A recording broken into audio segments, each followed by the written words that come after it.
A very good evening. This is Avanindra Som and you're listening to the news in detail on Gold FM.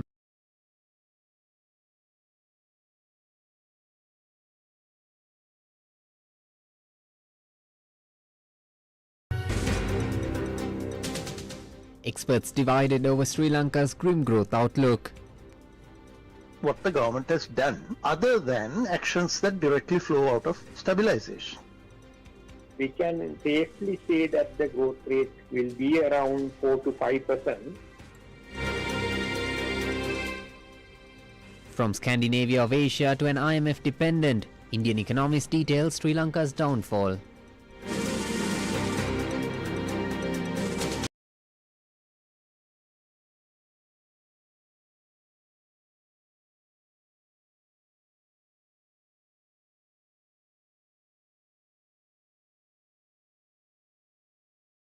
Villa blasts government over compassing of justice. Mobile labs launched to crack down on drivers under the influence. Ex-South Korean PM jailed over martial law plot. And from the world of sport, Bangladesh given ultimatum over World Cup participation.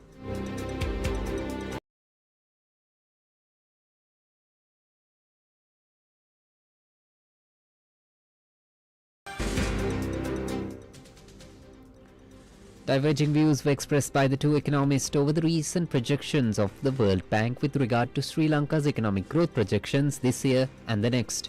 According to the global lender, the island nation's economic growth for 2026 is projected at 3.5%, while it is 3.1% next year. Speaking to us, Professor Rohan Samrajiva, chairman of the think tank Learn Asia, noted that this could be realistic, highlighting that the government has yet to implement measures that could propel growth. As part of the EFF, there were certain projections for 3.1% growth after that early period that it could settle at 3.1. Once the economy crashes in the recovery phase, you could have more than that base amount because you're recovering what was lost. But what they were saying was that at the end of the EFF period, it'll be around 3.1. But I think the question you have to ask is, the IMF projections were not at all connected with growth-inducing policies. The IMF is all about stabilization, nothing about growth. For stabilization, take this bitter medicine. So we were taking the medicine and they said, you're going to get 3.1% growth. Now, if we want more than 3.1%, we have to do something about it. Now, my question is to ask what the government has done other than actions that directly flow out of stabilization. The only narrative that the government had during the election was that when they put an end to corruption, the world will get better and growth will occur and investment will come and all kinds of wondrous things will happen. Now they've had 1 year. I think the results are relatively clear. I'm not saying they haven't done anything on corruption, but that is not going to get the country onto a growth path. To get to a growth path, we have to have trade agreements, we have to have market opening, we have to remove para-tariffs. There's a whole series of things that we need to do, and none of those things are being done. So I'm not at all surprised that we're talking about 3.1. I'm only surprised that we're going to get at least 3.1.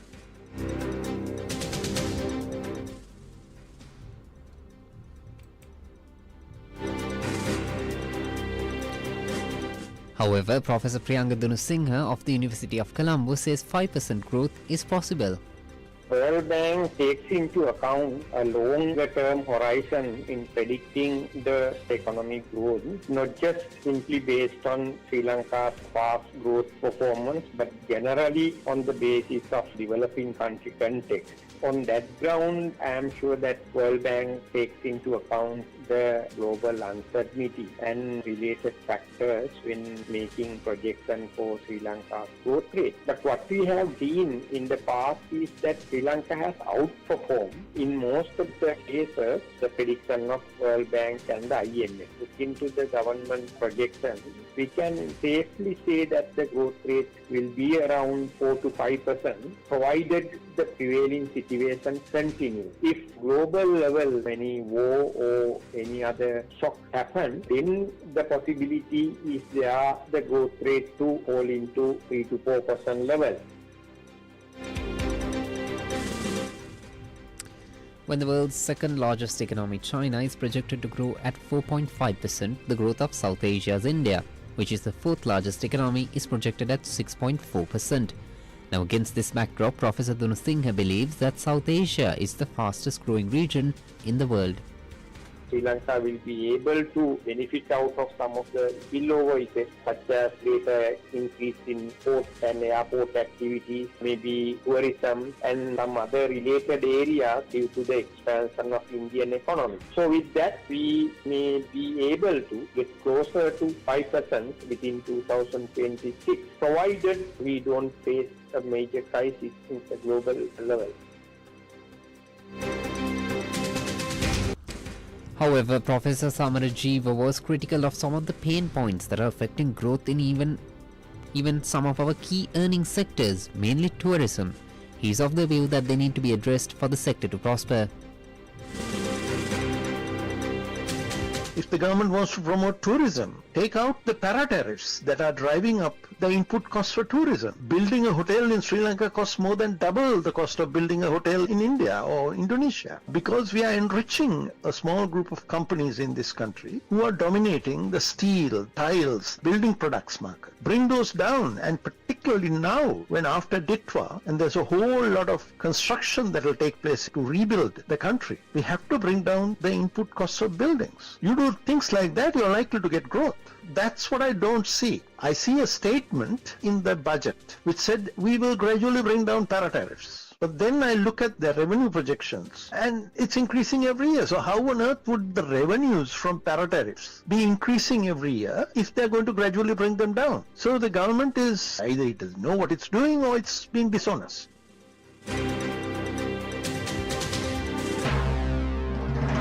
This is the local news on Gold FM.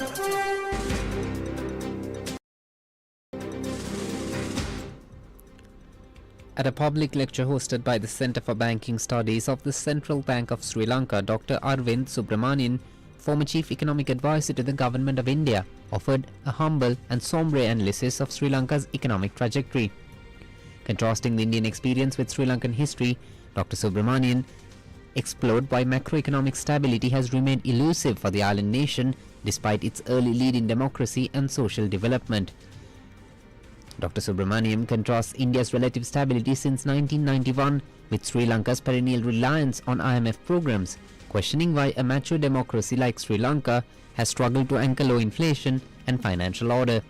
There are two charts about Sri Lanka which really haunt me.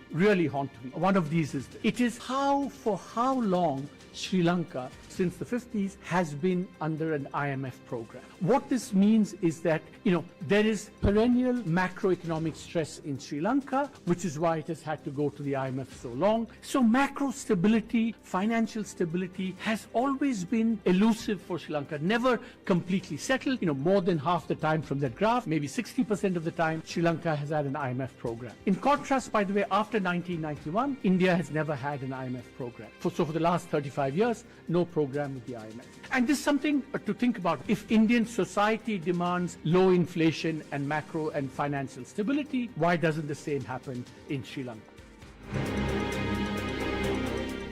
Moving on in more local news, the Bar Association of Sri Lanka expressed deep concern over what it says are recent social media campaigns targeting the Attorney General Parinda Ranasinghe. In a formal statement, the association warned that these posts seek to unfairly interfere with the independence of an office that performs a vital quasi-judicial role. The legal body emphasized that the Attorney General must decide on criminal indictments based solely on law and admissible evidence, rather than popular opinion or partisan interests. Citing landmark judicial precedents, the association notes that while citizens possess the right to critique public officials, such actions must not undermine the rule of law. The Bar Association now calls upon the government and law enforcement agencies to ensure the protection of key legal institutions from unwarranted public or media interference.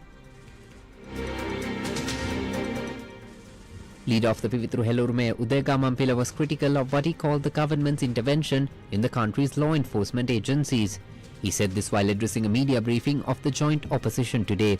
In the interest of clarity, we have refrained from dubbing his remarks.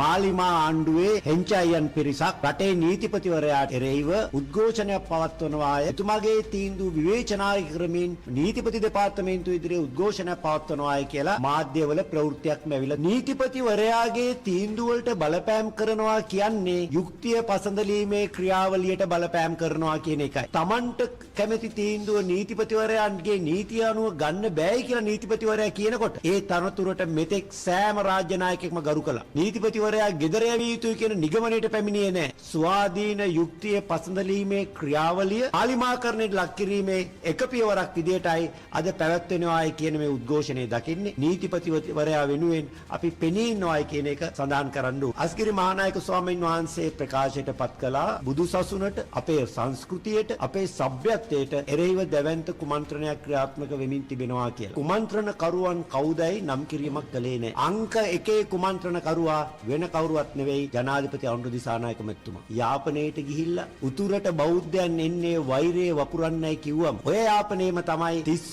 විහාරයට දකුණේ බෞද්ධයන් පැමිණීමට එරෙහිව දැන් වසර 3ක් පුරාවට සෑම පෝය දවසකම උද්ඝෝෂණයක් තියෙන්නේ. දැනටමත් වෛරයක් ඇති වෙලා ඉන්න අයට කියනවා තවදුරටත් වෛරය වැඩි වෙන ප්‍රකාශයක්. අද ශ්‍රී ලංකා පොලිසිය මාලිමා පොලිසිය බවට පත් වෙලා තිබෙන නිසා පොලිසියේ භික්ෂුන් වහන්සේලාව සිරගත කරගෙන සිටීමේ උත්සාහය දරන්නේ ආණ්ඩුවේම මනාවටයි කියලා අපිට සාධාරණව නිගමනය කිරීමේ හැකියාවක් තියෙනවා. A crackdown on drug driving saw immediate results today as a newly launched mobile medical laboratory identified 10 bus drivers under the influence of narcotics at the Bastion Mawatha main bus stand in Colombo. The positive cases were detected during a targeted screening of 59 long-distance and short-distance bus drivers conducted throughout the morning. The mobile lab, which officially commenced operations today, utilizes advanced rapid testing technology to provide results within minutes. According to transport authorities, the facility is currently capable of detecting 4 different types of narcotics consumed within the past 14 days. Police officials present at the site emphasized that strict legal action will be initiated against the drivers who test positive, including the potential suspension of their driving licenses. Based on the success of the pilot operation in Colombo, the government plans to expand this mobile testing service island-wide.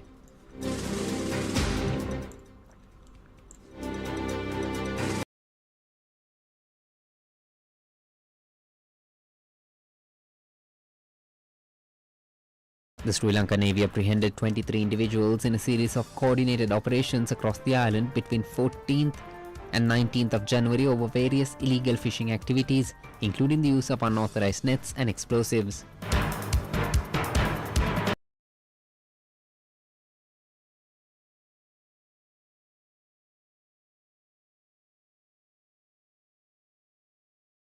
The all-share price index of the Colombo Stock Exchange closed at an all-time high. The index gained 182.58 points to close at 23,806.32 points. The S&P SL20 also gained 74.52 points to close at 6,619.32 points. The market turnover was 9.8 billion rupees. Treasury bill yields were down in today's auction. 125 billion was on offer, with 112.5 billion being sold after bids to the tune of 351.4 billion were received. All three categories were oversubscribed. 40 billion rupees were on offer for 91-day maturities, and the same amount was accepted at a rate of 7.93% compared to last week's 7.95%.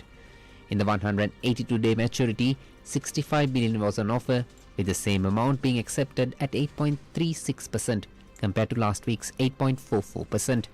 The 364-day maturity yield was also down from the previous auction at 8.47% in comparison to last week's 8.48%, with 20 billion being offered and 7.4 billion being accepted.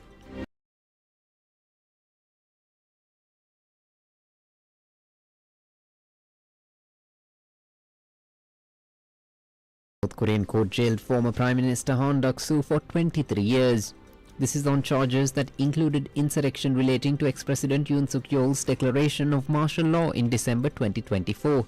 The 76-year-old is the first former cabinet minister to be handed a ruling by a court on criminal charges directly related to martial law.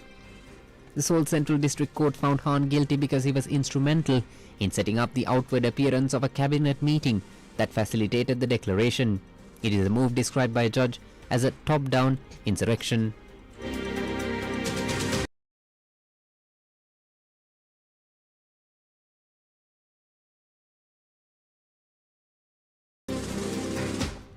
Timothy Busfield was released from custody after a judge rejected prosecution requests for his continued detention. The 68-year-old denies allegations of sexual abuse involving 2 minors on the set of a television production.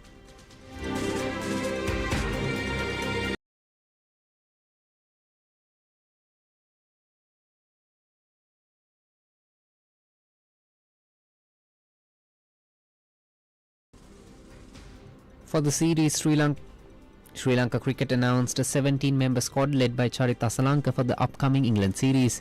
The International Cricket Council confirmed that the Men's T20 World Cup in the meantime will proceed as scheduled, with Bangladesh's matches to be played in India. The Bangladesh Cricket Board has submitted the request to the ICC to the effect that their matches be moved to Sri Lanka. According to ICC, the decision was reached after considering all security assessments conducted, all of which indicated that there was no threat to Bangladesh's personnel at any tournament venues in the country. It is reported that a final ultimatum was issued to the BCB as the ICC informed them that they have just one more day to reconsider their refusal to travel to India. It is also reported that Scotland is the front-runner to replace Bangladesh in Group C.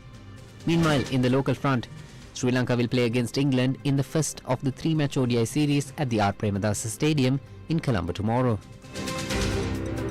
That's it for now. Stay tuned to Gold FM for the latest updates. This is Apirindra Soma for Gold FM News.